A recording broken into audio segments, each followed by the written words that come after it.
is CBS News Colorado at noon. Not one, but two fires started in Boulder on December 30th, 2021, merging into the inferno that was called the Marshall Fire. Good afternoon, everybody. I'm Brian Flores. Investigators say the first fire started at a commune where a debris fire had smoldered for days. Hot particles from an Xcel power line sparked the second fire, and strong winds pushed them together.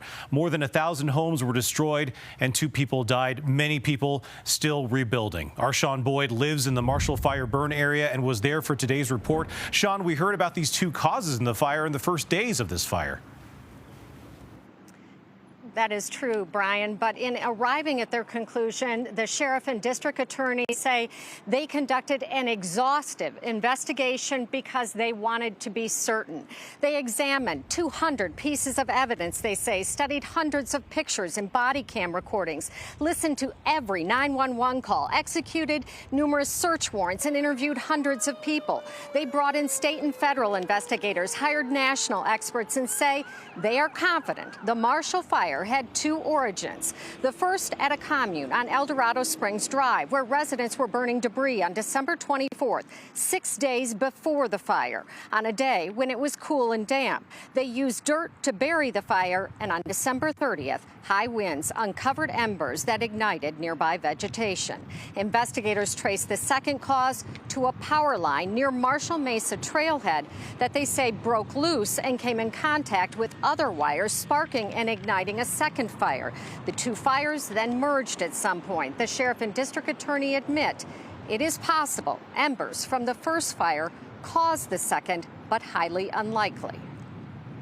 Seems more probable and more likely that it was the Xcel wire as opposed to embers from 2,000 feet away or the coal seam vents that caused the fire.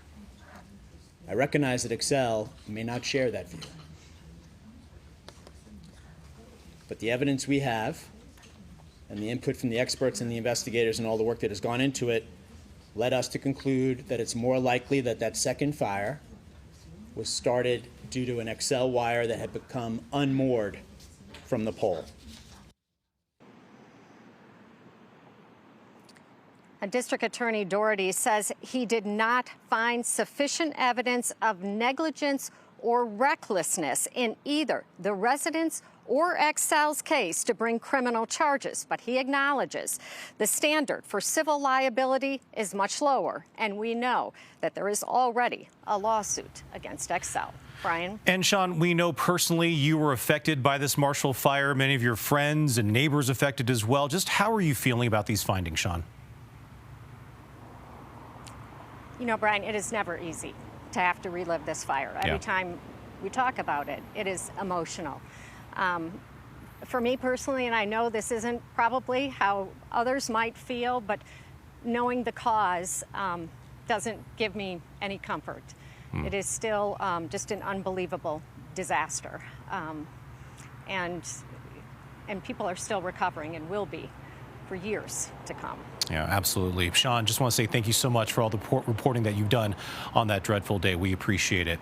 Meanwhile, Xcel has sent us a statement that reads in part, quote, "We strongly disagree with any suggestion that Xcel's energy power lines caused the second ignition, which, according to the report, started 80 to 110 feet away from Xcel's Energy's power lines in an area with underground coal fire activity."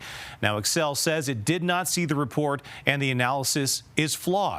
You can find the whole statement and more details on this investigation on our website, cbscolorado.com.